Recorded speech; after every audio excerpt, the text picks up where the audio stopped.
en desacuerdo con el nuevo servicio de transporte.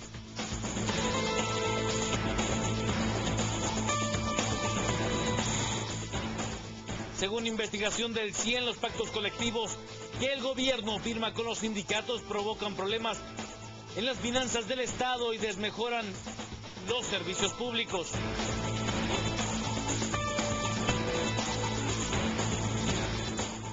Después de 4 años, diputados por fin integran el Consejo del Ministerio Público.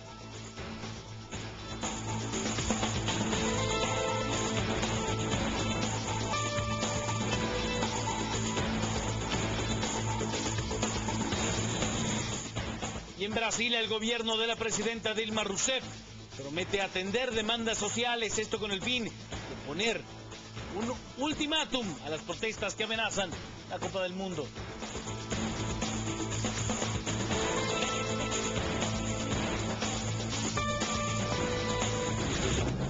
Azúcar de Guatemala presentó los titulares.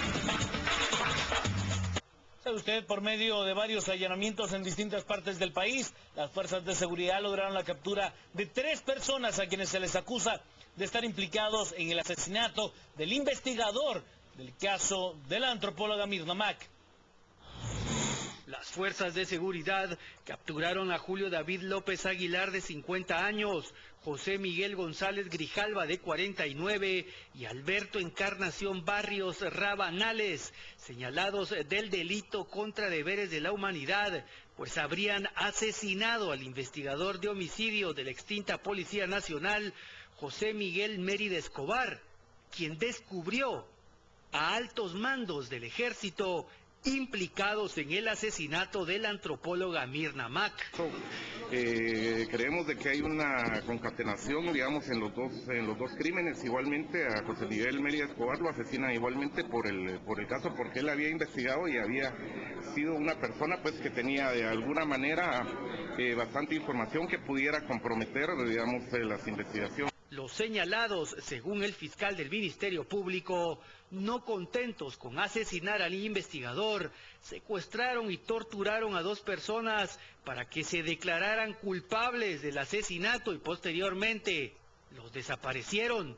Estas personas se entregaron a los torturadores, desviaron las investigaciones, cometieron delitos de deberes contra la humanidad para que estas personas fueran torturadas y que se imputaran el delito de asesinato en contra de José Miguel Mérida Escobar. Los 3 fueron enviados a prisión preventiva por orden de la jueza Silvia Morales del Juzgado Sexto Penal.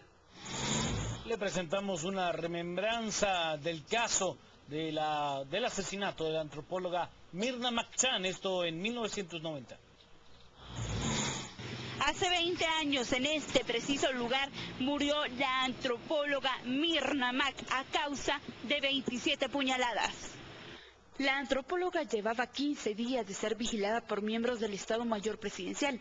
Algunos miembros del ejército le tenían animadversación por sus trabajos sobre los desplazados producto de la guerra interna y a quienes las fuerzas militares los veían como parte de la guerrilla. Mirna Mac era vista como alguien que defendía al enemigo y por eso decidieron asesinarla. La mañana del 11 de septiembre de 1990, la profesional salía de la Asociación para el Avance de las Ciencias Sociales Avansco, institución de investigación que había fundado para estudiar a la sociedad guatemalteca. Caminó pocos metros al parqueo y ahí 2 hombres se le acercaron y de casi 30 puñaladas terminaron con su existencia. A Mirna Elizabeth Mac, de 41 años, le costó la vida realizar estudios sobre desplazados y refugiados, especialmente en Alta Verapaz.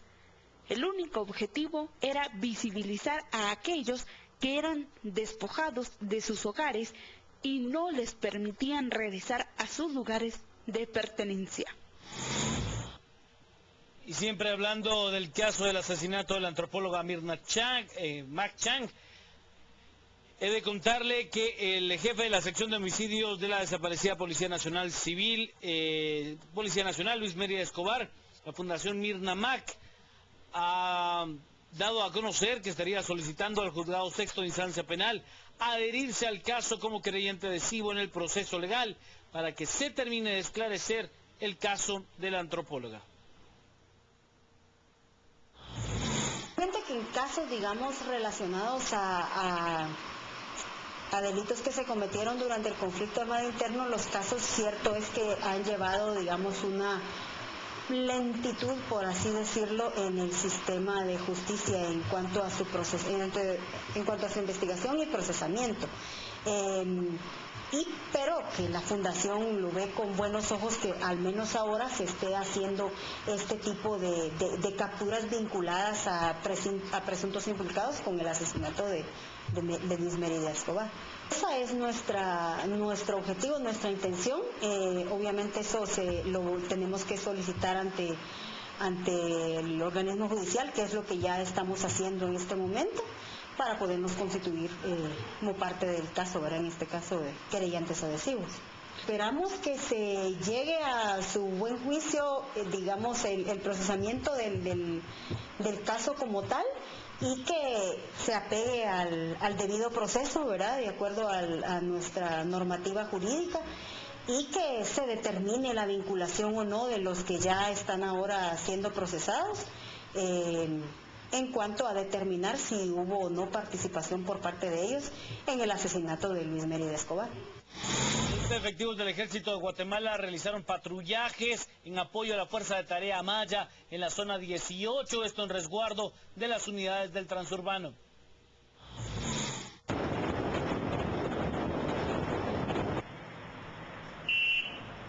Elementos del Ejército coordinados por la Policía Nacional Civil establecieron puestos de control en la zona 18 ahora que el transurbano sustituye a los buses rojos que prestaban el servicio de la ruta Maya, Alameda, San Rafael y Kennedy.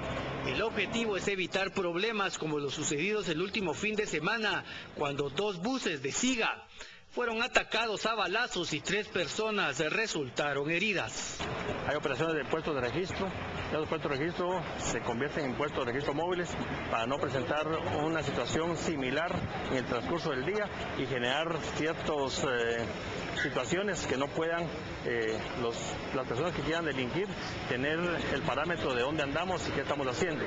También tenemos patrullas a pie, como ustedes lo pudieron ver, en donde hay conglomeración de mercados, comercio, porque es importante también hacer presencia en estos lugares.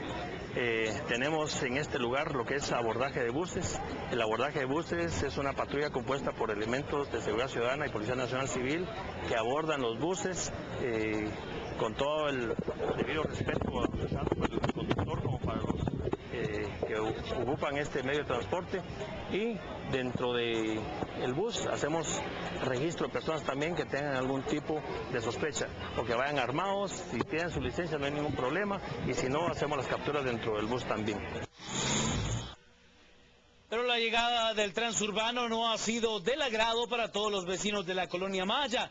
Algunas usuarias consideran que este servicio es deficiente y no responde a sus necesidades, porque para empezar circula de las 5 de la mañana a las 7 de la noche y la mayoría de personas se moviliza desde las 3 de la madrugada y retorna cerca de las 10 de la noche. Además se ven obligados a transbordar, lo cual pues incrementa el costo.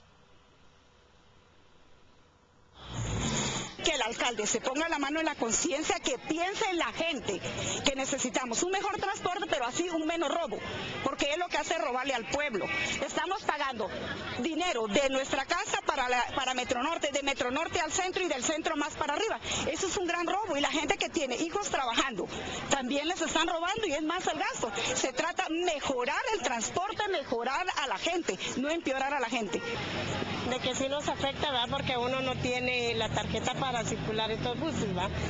Porque fíjense que todas las personas podrán tenerlo, pero algunos no, ¿verdad? Y a veces las personas tienen dinero, ¿no? Mira, ahorita no hemos transportado esos buses por ese motivo, ¿verdad? Y hay muchas escuelas que vienen de muchos niños, ¿verdad? De que vienen a estudiar aquí y a pie se tienen que venir. El servicio transurbano no está bien porque dice que no va directo, ¿va? Al menos a mí me perjudica bastante porque solo llega aquí a la Atlántida. Yo siento que a muchas personas nos perjudica, ¿verdad? Es lo único, porque por lo menos deberían de ponerlo así como estaban los rojos, va así todo normal, a las 19 calles, 18 calles, ¿verdad? Pausa, regresamos con más noticias a las 8:45.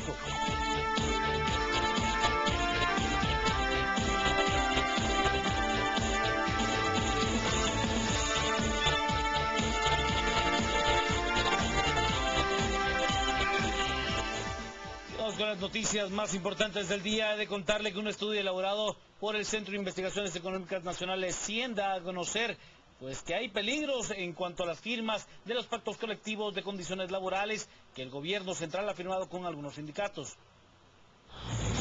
El Centro de Investigaciones Económicas Nacionales, CIEN, se refirió a que la firma de pactos colectivos, como los que hicieron las carteras de Educación, Salud y Economía, con sus respectivos sindicatos, comprometen un buen servicio público y además comprometen las finanzas del Estado. En este año estamos viendo la punta del iceberg de unos pactos colectivos que se firmaron el año pasado entre dos ministerios, como este año no tenemos casi capacidad para pagarlos.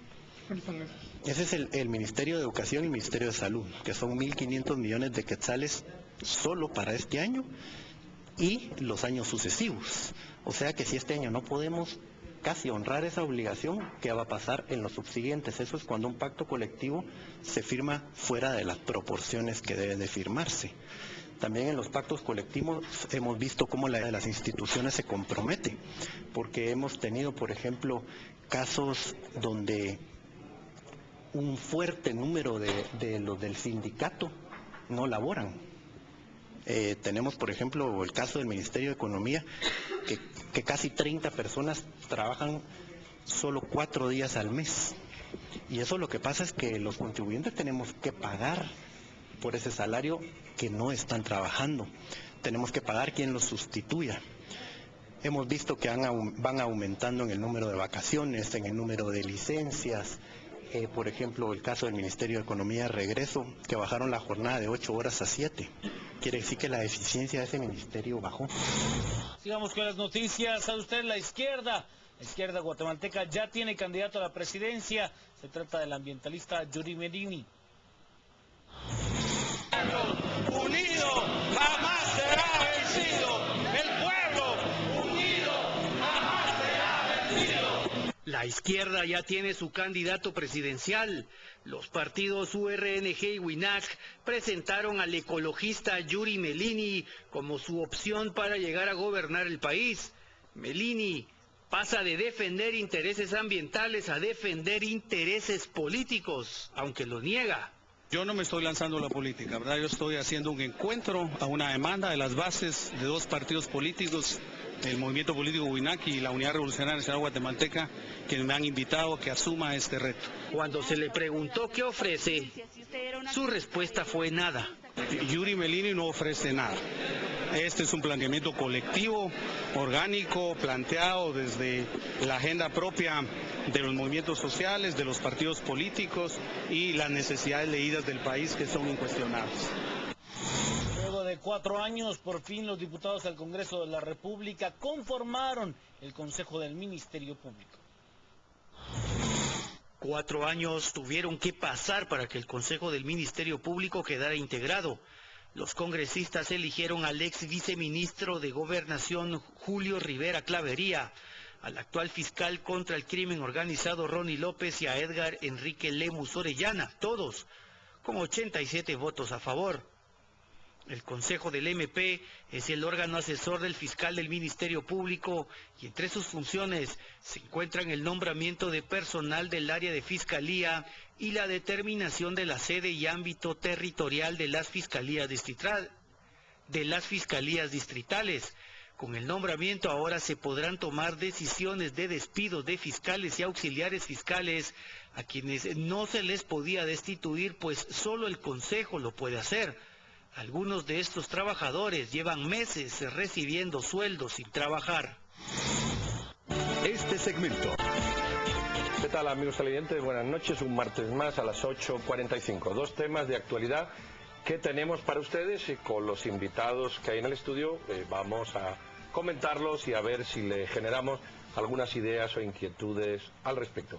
El primero de ellos se refiere a dos informes, uno que ha publicado el CIEN, otro que ha recogido una revista nacional en relación con el alto costo que tienen los sindicatos en el país y los privilegios que conllevan. A fin de cuentas, ¿cuánto nos cuestan los sindicatos a los ciudadanos que pagamos impuestos? Y de eso vamos a hablar. Vamos a hablar con alguien de las personas que elaboró el informe, me refiero a Francisco Quesada, que es investigador del CIEN, y con alguien que representa también a los sindicatos, a la otra parte, de alguna manera, del debate de hoy, a Adolfo Lac. Bienvenidos, Adolfo, bienvenido Francisco, bienvenida Silvia. Gracias. Pues la primera para ti, que el tiempo nos come. Muchísimas gracias, bienvenidos. Francisco, yo quisiera comenzar contigo, que nos des una explicación. Lo que estamos viendo con estos incentivos de bonos que se están pactando, que se están dando, es que hay cada vez más bonos, los horarios de trabajo son más flexibles, vemos, por ejemplo, los asuetos que se extienden por mucho más tiempo, el Estado eroga muchísimo más dinero. Al final, ¿quién gana? Gana el funcionario público, pierde el Estado, ganan todos. ¿Cómo es realmente este tema? ¿Cómo está afectando a la economía de los guatemaltecos y a quienes pagamos nuestros impuestos? Sí, gracias. Mira, la función de un funcionario público es prestar un servicio público. Un servicio público se presta en condiciones muy especiales, porque muchas veces es un servicio esencial y en la mayoría de casos es un servicio que se presta en una condición de monopolio. Quiere decir que ese servicio hay que protegerlo, porque en el momento que sea deficiente o escasee o se interrumpa, estamos quedándonos sin un servicio esencial y además, por ser un monopolio, ese servicio no lo puede prestar la competencia. Entonces, por eso en la Constitución, el servidor público y el trabajador común, digamos, están separados en secciones diferentes, porque la tratativa constitucional que ha tenido es que el servidor público tiene que tener límites realmente por el interés tan preciado que tiene, que es el servicio público, porque ¿qué pasaría si no hay agua, si no hay luz, si no hay seguridad? Cualquiera de esos temas que se interrumpe, se produce un problema realmente grande. Entonces, de esa cuenta, no es lo mismo hablar de un servidor privado y un servidor público, o de un pacto firmado a lo privado, de un pacto firmado en lo público, porque en lo privado el empleador, él negocia y él puede decidir lo que se hace con sus recursos. Él puede decidir si a través de mejorar las condiciones va a recibir una retribución mejor, o si él negocia mal, puede entrar a la quiebra, pero al final él es dueño de sus recursos. Pero la primera pregunta que nos presentamos es, una autoridad nominadora del Estado, ¿tiene posibilidad de comprometer los recursos del Estado sin recibir nada a cambio? Esa es la primera pregunta que nos hacemos. Adolfo, en relación con las cosas que salen en el documento, por ejemplo, tiempo casi el doble extra de vacaciones respecto de los demás, plazas heredadas, vehículos que tienen que ser cambiados cada 2 años, con combustible puesto, computadores, etcétera. ¿Qué tienen ustedes que decir desde el ámbito sindical? Yo creo que los trabajadores, tanto del sector privado como del sector público, merecen tener un buen salario. No se puede decir que solo los trabajadores del sector privado pueden tener un buen salario, porque la pregunta es que los médicos no pueden tener un buen salario, los médicos de los hospitales públicos. Claro, todo eso tiene un costo. Y el costo lo debemos de pagar todos. Ahora, ¿qué es buen salario? Ahí podemos diferenciar. Ahora, por ejemplo, vacaciones. Yo no conozco ningún sindicato en el sector público que tenga 40 días de vacaciones. Tienen 20 días de vacaciones. Que sí son 5 días más de lo que dice la Constitución. Pero no tienen 40 ni tienen 50 días de vacaciones, tienen 20. Entonces no es también algo exagerado. Ahora, con relación a eso de que las plazas se heredan, y mencionan en el estudio al sindicato de economía. Yo tengo el pacto de economía aquí, y aquí no habla de herencia. Todo lo contrario, el artículo 29 habla de una política de ascensos, y habla de 5 políticas. Principio de prioridad para aplicar las plazas, el principio de igualdad de oportunidad, el principio de idoneidad por capacidad, el principio de desarrollo de carrera. Es decir, no hay herencia, ¿no? Ahí, pero por ejemplo el sindicato Puerto Quetzal sí lo tiene. Tiene, por supuesto que lo tiene. En el Puerto Quetzal hemos visto que los puestos son heredados a familiares. Una cosa es que los familiares puedan entrar a trabajar porque la Constitución no lo prohíbe, y otra cosa es que se pueda heredar. Por ejemplo, nadie puede heredar un puesto de jefe, pues. Si es jefe de muelle, sí hemos no visto lo puede casos heredar. donde las personas al salir, inmediatamente su esposa, su hermano, su hijo, toma esa plaza. Pero no la de jefe. Puede entrar a trabajar, por ejemplo, pueden trabajar al sistema, como puede entrar a trabajar cualquiera. Por ejemplo, en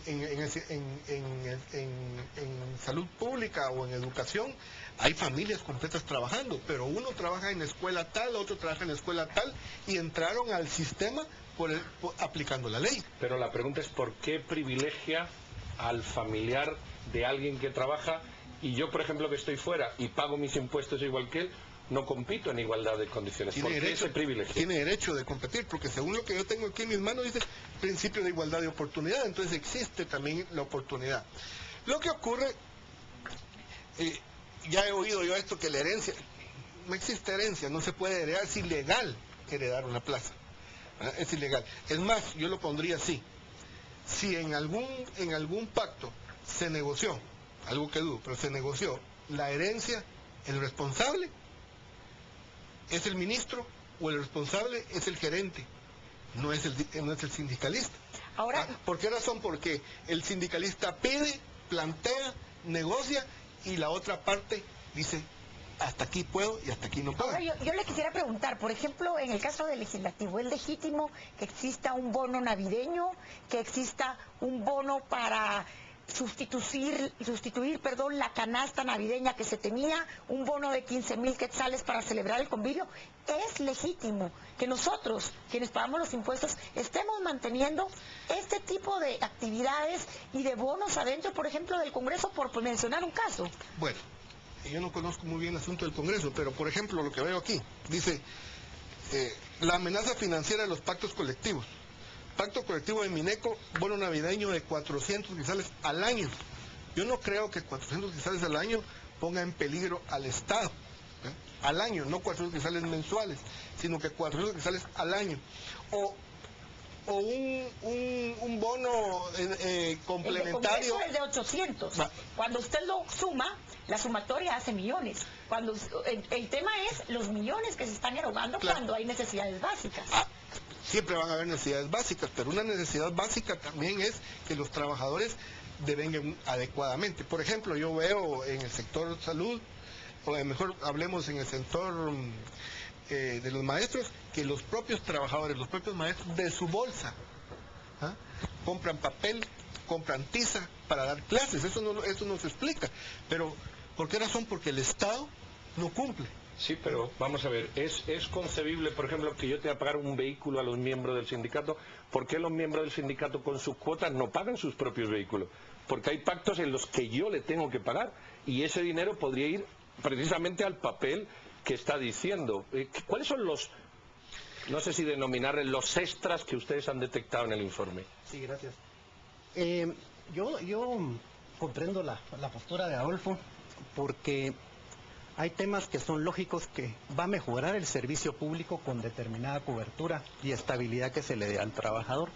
Pero los excesos que estamos hablando, como bien lo decías, es quien estaba del lado del Estado negociando el que los permitió. Muchas veces por ignorancia, pero muchas veces no. Muchas veces tenía una presión tremenda, porque hay sindicatos que ejercen una presión muy fuerte, amenazan con las medidas de hecho, amenazan con los paros, amenazan políticamente. Ustedes saben que hay sindicatos que negocian a través de sus diputados, y los diputados sientan a los ministros a presionarlos para que firmen un pacto. Entonces ahí ya no hay una negociación equilibrada. Y entonces eso cae en los abusos, que estamos de acuerdo que hay abusos, y estamos de acuerdo que hay temas entendibles y que cada situación lo amerita. El tema de las plazas heredadas, yo con mucho gusto te voy a facilitar el artículo donde está, no solo en el Ministerio de Economía, sino que está en las portuarias. Cuando fallece un trabajador, la familia tiene la opción de poder ocupar la plaza, o cuando alguien va a ingresar al servicio, o cuando alguien va a mejorar dentro del servicio, el sindicato da preferencia dentro de sus agremiados para que ellos sean los que entren al servicio o ellos son los que reciban una mejor remuneración o reciban un mejor ¿Por qué, cargo. por ejemplo, 7 horas de trabajo en el Ministerio de Economía cuando el resto del personal trabaja 8? Primero porque es el resultado de un acuerdo. Y el patrón ahí, que era el ministro de Economía en algún momento, de común acuerdo con el presidente de la República. Pero es que lo pagamos los ciudadanos. Sí, es que ustedes están hablando de acuerdos que pago yo. Claro, pero de ¿Es revocable eso? O sea, ¿usted lo ve bien o lo ve mal? Esa es mi pregunta. Yo lo veo bien, porque es una negociación legítima, basada en ley y basada en convenios internacionales. No es una negociación impuesta. Ahora bien, por supuesto también se puede renegociar, pues, ¿verdad? Se puede más adelante, puede llegar a un acuerdo de otro tipo, tal vez. Ahora, pero lo que ocurre es que la gente puede decir, eso es un abuso. Depende, ¿verdad? Depende. Pero si yo pago 8 horas para que el personal del Ministerio de Economía me sirva a mí, que lo pago yo, ¿por qué el personal del Ministerio de Economía trabaja horas menos que yo pago? Es que yo no sé, ¿ustedes son conscientes que somos los ciudadanos los que pagamos su salario? Totalmente. Entonces, ¿por qué razón negocian a espalda de los ciudadanos? Ahí creo que la línea divisoria es esto, cabal. Un funcionario público tiene derecho a negociar un pacto colectivo cuando él no es el que lo va a pagar. Nos está comprometiendo a todos los que pagamos, porque al final el empleado público, funcionario público, el que le paga es el contribuyente. Entonces está comprometiendo al contribuyente cuando hay estos aumentos desmedidos. Lo que está haciendo es llevándole un mensaje al contribuyente: tiene que pagar más impuestos porque yo negocié ligeramente. Entonces creo que cuando estamos hablando de que son mis recursos los que empeño en una negociación, está bien, pero si son los recursos de terceros... Yo por ejemplo, lo que veo, para citar algún caso, existen pactos colectivos donde para las celebraciones de aniversarios de los sindicatos se erogan de 15,000 a 25,000 quetzales. Es lógico que nosotros estemos pagando con nuestros impuestos las celebraciones de los sindicatos. No son las celebraciones de los sindicatos, son muchas veces la celebración, digamos, de la entidad, digamos, de la entidad X. Entonces se colabora para poder en conjunto, digamos, hacer una celebración. Porque yo no conozco ninguna celebración que con 15,000 quetzales se pueda hacer. Eso significa que el patrono aporta, contribuye con 15,000 y el sindicato contribuye con el resto. Entonces ahí se junta para poder hacer una celebración. Eso es, porque una celebración para 300 gentes o 500 gentes con 15,000 quetzales... Son de 15,000 a 25,000, según hemos visto. Cuando uno suma, y suma, las sumatorias se vuelven millones. Claro. Porque pudiera parecer muy poco, pero al final son millones. De plano, son millones, pero no en celebraciones, ese tipo de cosas, porque no hay muchas celebraciones. Ahora, si vamos a ver en relación a los salarios y vemos el total de trabajadores del país, del sector público, que dependen del presupuesto, pues sí. Pero aún así, por ejemplo, vemos a un trabajador clase F, que es la clase más antigua como magisterio, que no llega a 5,000 quetzales al mes, trabajando después de 25 años de trabajo. Después de 25 años de trabajo... Pero usted no llega que eso amerita que yo tenga que pagar un vehículo para los líderes sindicales, porque usted tiene razón en determinadas cosas, pero pareciera que se mezcla todo. De acuerdo en que hay que subir el salario a trabajadores que están en esas condiciones. Pero la pregunta es, ¿por qué yo tengo que pagar un vehículo a los líderes sindicales, por ejemplo? Con relación a los vehículos, no es que se compre un vehículo especialmente para el sindicato, no. Por ejemplo, generalmente los ministerios o las instituciones públicas tienen una serie de vehículos. Y entonces el sindicato dice, cuando tengo yo necesidad de hacer una comisión al interior de la República, ¿por qué? Porque hay sindicatos que tienen 90,000 afiliados. Y no aquí en la capital, sino que en toda la República. Y así hay sindicatos pequeños que no. Entonces cuando se tiene necesidad, él pide el vehículo solo para el uso, pero no está en forma permanente. Discúlpeme, eso no es lo que pone el pacto de Puerto Quetzal, que yo lo he leído. Habrá que cambiar el vehículo cada 2 años y 40 galones de gasolina semanales para los líderes sindicales. Eso es lo que pone el pacto. Disculpe, no es lo que usted está diciendo. Pareciera que estamos queriendo enmascarar lo que es un uso de líderes sindicales que hacen su trabajo sindical, pero pagamos nosotros. ¿Por qué a los líderes sindicales no lo pagan los sindicados y los tenemos que pagar los ciudadanos? Bueno, hay muchas organizaciones sindicales del sector público son sus afiliados los que pagan, porque uno paga una cuota y de las cuotas pues sale eso. Ahora, lo que yo conozco, por ejemplo, no conozco lo de la portuaria, pero el de Mineco sí, y de otras organizaciones sindicales sí. Entonces, ¿qué es lo que ocurre? No es tan así, pues por eso estoy hablando, ¿eh? Tampoco se puede generalizar que en todo el sector público es como usted dice, porque en un lado tiene esa redacción del pacto, ¿eh? Tampoco es así, pues, ¿eh? Bueno, en la economía trabajan una hora menos, en la portuaria tienen carros que yo pago, ¿cómo se dice?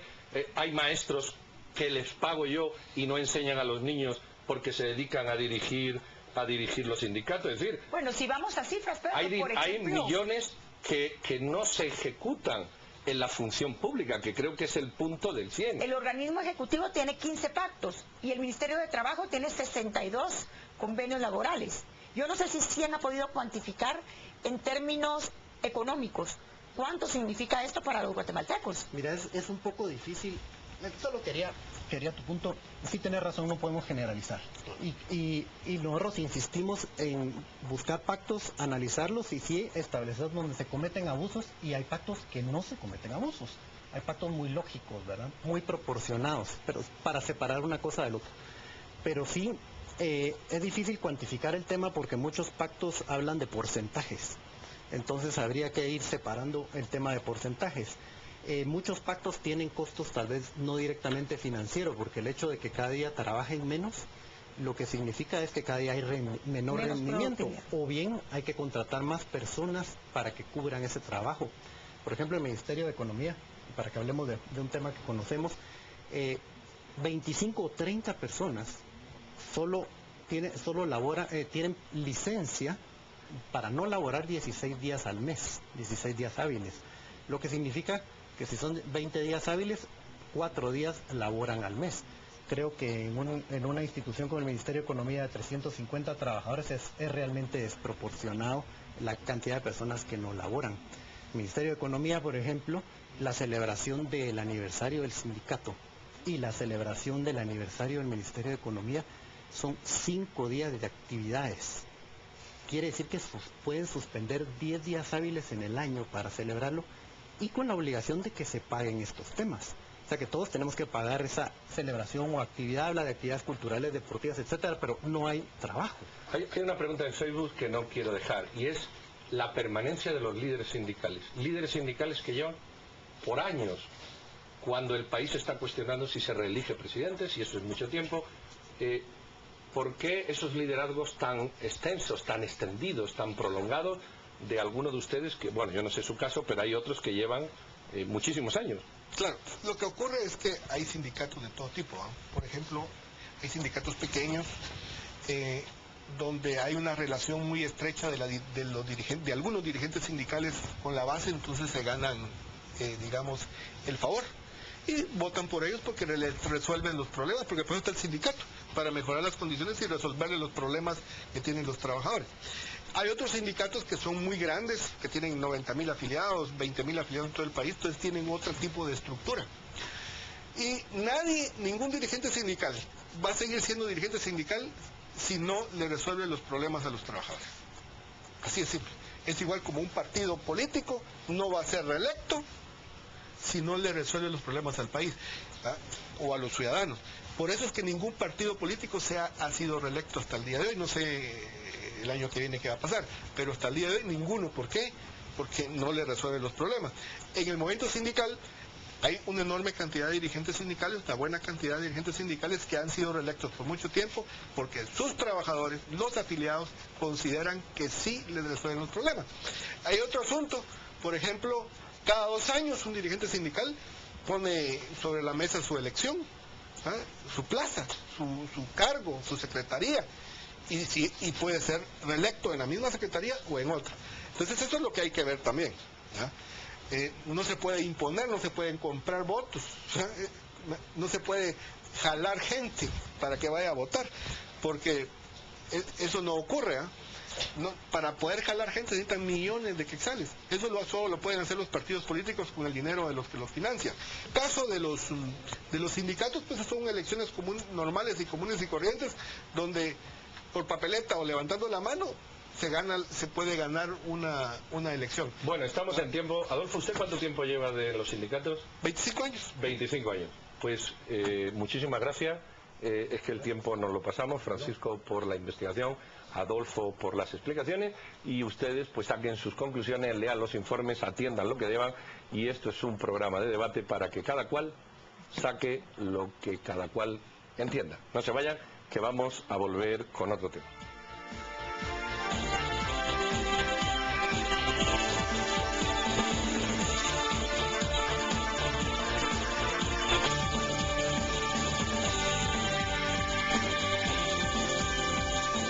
Muy bien, aquí estamos con el segundo tema de la noche. Ustedes han visto en la web que corre un link en el que se puede entrar y firmar para, y eso es lo que vamos a discutir, reducir, disminuir, apoyar, impulsar, pues una especie de contrasentencia o sentencia, según el término que se tome, en relación con la condena que obtuvo de un tribunal suizo el señor Sperisen la pasada semana. Para ello vamos a hablar con dos personas, Karen Fischer, abogada, coordinadora de la petición de firma, y Mauricio Berreondo, que es abogado. Karen, sustancialmente, ¿esto qué es y para qué sirve?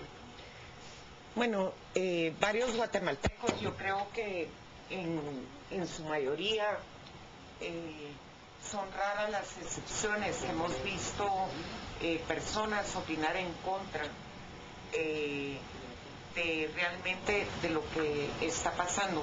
Los guatemaltecos estamos indignados con esta sentencia. Creo que la mayoría de guatemaltecos nos sentimos indignados por varias razones.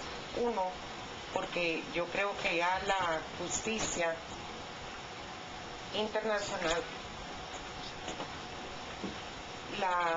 las intromisiones internacionales, léase la CICIC y compañía limitada, están ya cada vez adentrándose de una manera total, absurda, en lo que se trata de la justicia guatemalteca. Por otro lado, no estamos de acuerdo en que realmente varios de los testigos, es más, todos los testigos son condenados por delitos como asesinatos, secuestros, están metidos en narcotráfico, en crimen organizado. Entonces, ¿cómo es posible que le den validez a este tipo de declaraciones testimoniales sin ir muy lejos? La declaración del francés, que fue la de fondo del señor Philippe Pirret, que asegura que el exdirector de la PNC, el señor Spirensen, le disparó directamente y le acertó 3 disparos al reo indefenso Triniguar. Yo perdón, Karen, que quisiera preguntarle a los dos, ¿es esta petición legítima ante las Cortes? ¿Tienen alguna validez legal al presentarse a la Corte de Suiza, o es más un tema moral de los guatemaltecos? Licenciado Berreondo. Gracias. Yo considero que básicamente es un tema de una acción social, una acción de buena voluntad, probablemente de algunas amistades ante la familia o familiares, a la familia de este señor que salió sentenciado, porque no tiene ningún efecto legal. Este es un caso claro, porque se está pidiendo en un sitio web que fue formado por unos pequeños jovencitos que conocen un poquito de sistemas de computación, pero que no tienen ningún efecto legal. Esto es igual que acá en Guatemala vengan 100,000 aficionados rojos y pidan al juez contralor por medio de esta misma sitio web que salga libre el pirulo. Esa es una situación de buena voluntad, pero hay que recalcar algo. Suiza, después de Finlandia, es el segundo país catalogado por los últimos 15 años por la independencia judicial y porque todo su sistema de justicia ha sido claramente como pulcro, como unas personas muy sanas a la hora de ejercer la justicia. Por supuesto, si hubieron circunstancias especiales en ese caso, pues si hubieron influencias, hasta dónde llegó la CICIG, hasta dónde llegaron ciertos personajes para poder influir en un tribunal, sí es preocupante, pero lamentablemente la comunidad europea está apoyando esa sentencia. Entonces, yo quisiera preguntarles, en este caso, por ejemplo, tenemos al ciudadano francés que dio las declaraciones. Él estuvo preso en Guatemala, por el asesinato de una pareja de esposos, a quienes le abrieron la garganta y le sacaron la lengua.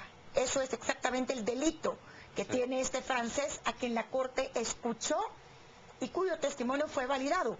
¿Es eso un debido proceso?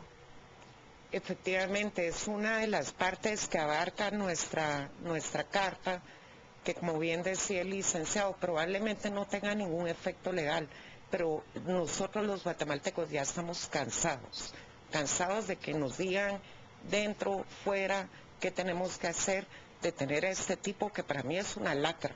No se le puede llamar de otra manera, un tipo que asesina fríamente a dos ancianos de la manera que muy bien acaba de describir Silvia. Se está violando el debido proceso y se está violando el derecho de defensa. ¿Por qué el derecho de defensa? Porque no han tomado en cuenta los testimonios del exdirector Sperisen. No han tomado en cuenta un testimonio para mí importantísimo, como lo es el del expresidente Oscar Berché, como el del vicepresidente Eduardo Stein. Creo que son testimonios de fondo, porque ellos estuvieron en junta de gabinete. No fue que ellos se juntaron en esta mesa como ahorita y decidieron, bueno, hagamos este plan. No es así. Yo creo que realmente ha habido una violación definitivamente absoluta por parte del Tribunal Criminal de Ginebra. Y lo digo, y lo digo como ciudadana suiza también, no solo como guatemalteca, yo soy suiza. Mauricio, estos juicios, como todos los juicios, tienen unas alzadas, es decir, unos recursos, depende del país y cómo se llama. ¿Es posible que estas firmas de alguna manera lleguen a ese recurso de alzada y le hagan ver a los jueces, pues, algunos elementos de discusión, siempre con la autonomía judicial que, como tú has dejado muy claro, tienen otros tribunales? Digamos que puede servir para eso. Podría servir realmente, pero yo lo veo muy limitada esa acción. Mi apreciación como abogado penalista es que les quedó muy corto el caso, muy, llamémoslo así, a los abogados que defendieron a este señor Sperisen, les quedó muy grande el caso. No supieron defender de la forma más adecuada el tema, y yo creo que lo que debería de hacer el que fue sentenciado es cambiar de abogados, para cuando se vaya a alzada en apelación y después a la Corte Suprema pueda desde otro punto de vista apreciarlo mejor ese tribunal. Tómense un minuto para decir lecciones aprendidas, porque estamos siempre en la dinámica de lo que se hace, pero tenemos que aprender algo de estas cosas, en un sentido, en otro, en alto, en bajo, el aprendizaje. Este caso, en un minuto, Karen, y luego Mauricio, ¿qué hemos aprendido o qué, según tu versión, debemos de aprender? Debemos aprender a transmitir, a alzar nuestra voz, a no quedarnos callados. Ustedes pueden ver en las pantallas cómo están transmitiendo la cantidad de personas que están en contra de lo que está pasando, porque en Suiza no entienden que aquí nos matan por un celular, que nos extorsionan desde una cárcel, que nos mandan a asesinar desde una cárcel, que simplemente hay pandilleros en la calle que nos van a de cualquier manera asesinar, que hay sicarios. Este es un mensaje para los guatemaltecos, para que no nos callemos, y la población guatemalteca está respondiendo. Antes de venir al canal iban 24,000 más o menos 24,000 compartidos y más o menos 8,000, algo así, votos a favor. Ya dijimos, probablemente no tengan ningún efecto legal, pero por lo menos los guatemaltecos aprendimos a hablar y a no quedarnos callados, ya estamos cansados. Mauricio, en tu minuto, lecciones aprendidas. Las lecciones aprendidas es de que el sistema guatemalteco, la misma CICIG ha utilizado, la semana pasada hubo una sentencia similar para 2 personas, que un tribunal le dio valor probatorio a 2 personas que en Estados Unidos son prófugas de la justicia guatemalteca. Mientras nosotros sigamos permitiendo como guatemaltecos que se utilicen ese tipo de testigos y se le dé valor probatorio sin haber elementos o medios científicos para demostrar eso, Guatemala no va a salir adelante. Licenciado, yo solo quiero preguntarle antes de que terminemos, ¿cómo puede afectar esta condena al exministro Carlos Bielman y al expresidente Oscar Berger? Aquí hay una repercusión y esta es una, llamémoslo así, es una cadena de eventos que van a venir posteriormente. Y aquí hay que preguntarse, uno como abogado se pregunta, ¿por qué el tribunal no permitió que estos 2 personajes, que aquí menciona la colega, el vicepresidente y el expresidente y el vicepresidente, no les permitió el tribunal que fueron a declarar? Es porque también ellos tienen una persecución actualmente penal. O sea, en el gabinete fue aprobado eso y según los testigos. O sea, aquí viene una repercusión seria y es por eso que uno se pregunta, está bien el apoyo para la familia si es un apoyo honesto y sincero, pero de que aquí vienen más repercusiones son serias y deberían ya de prepararse con sus abogados porque eso es el... Ya sí es la última. Respecto a Mauricio, por ejemplo, a mí se me ocurre preguntar, Fran Larrue, Comisión Presidencial para los Derechos Humanos, presente el día de los hechos, porque esto fue un conjunto de miembros del gabinete. ¿Por qué se procesa a unos y prácticamente se invisibiliza a otros? Bueno, como el caso del señor de Larrue, que creo que estuvo ahí. Hay fotografías que lo ponen en la escena y nunca ha condenado ni ha denunciado nada. No solo estaba él, estaba el alto comisionado de Derechos Humanos y habían miembros de la comunidad internacional. Aquí lo que tenemos que mandar es un mensaje, es más, el próximo paso que vamos a hacer, el grupo de abogados que hemos trabajado esto, es pedirle al Congreso de la República y al Presidente de la República que se vaya la CICIG a su casa. No los queremos ver, no han jugado un papel pésimo desde Castresana y realmente ya no queremos injerencia en nuestro país de estos personajes nefastos. Hay que recordar que sobre ese aspecto de retirar la CICIG del país, el año pasado un grupo o ciertos diputados solicitaron y pusieron eso en el Pleno, pero no hubo eco. Y algo para terminar, yo respeto la sentencia, respeto a la familia y respeto a la persona la cual fue sentenciada. Pero hay que recordar algo muy importante. Él es guatemalteco, pero también tenía la nacionalidad suiza. Se fue del país y renunció en cierto momento a ser juzgado en Guatemala, porque él dijo, no, yo soy ciudadano suizo y quiero ser juzgado en Suiza. Porque lo hubieran matado. O sea, la esencia está que en un momento dado igual estaba Bielman. La situación es que lo hubieran matado, pero aquí ha pasado con otros personajes que están bien resguardados en cárceles, llamémoslo así, alrededor de militares, y pues no ha pasado nada. O sea, hay que recordar eso muy bien. Él en un momento dado dijo, yo como guatemalteco no quiero ser juzgado, sino como ciudadano suizo. Pero también hay que recordar que los hermanos Valdés estuvieron 3 años en prisión por un testigo falso. Afirmativo. Puestos en prisión, sufriendo, y a la fecha, por la CICIG, no ha habido juicio. Lo que quiero decir que hay que ver los dos extremos. Efectivamente, él eligió eso. Si se hubiera quedado aquí, posiblemente seguía en prisión, si seguiría vivo. Bueno, ahí ven ustedes el dilema. Hay que darle el crédito también a los tribunales, a los jueces. No hemos vivido aquello, con lo cual estamos analizando una cosa que no hemos experimentado, pero lo importante, en mi opinión, son las lecciones a aprender y el futuro. Lo pasado no está pasado, pero el futuro está por venir y tampoco puede ser de una manera tan compleja. Al menos buscar la solución más justa y más equitativa y más correcta. Mauricio, muchísimas gracias por tus explicaciones. Karen, muchísimas gracias también por exponernos todo esto. Y a ustedes muchas gracias, a nuestra redactora, gracias por su paciencia, que hoy nos ha estirado un poquito el tiempo, pero nadie se va a enterar porque de aquí no sale todo esto. Así que Regina, muchísimas gracias. Y a ustedes, muy amable. Señores televidentes, doña Silvia y yo le deseamos lo mejor. Creo que hoy han tenido suficiente información para no dormir y quedarse intranquilos, pero de eso se trata. Vivimos en una sociedad... Vamos a esperar lo que viene. Bueno, y vamos a esperar lo que viene. Vivimos en una sociedad convulsa y convulsiva, y bueno, somos ciudadanos de tiempo completo. O aceptamos nuestras responsabilidades en la sociedad que vivimos, o entonces las cosas que las arreglen otros pareciera que no es el mejor mensaje. Sin más preámbulos, buenas noches y nos vamos a deporte. Muchas gracias a todos.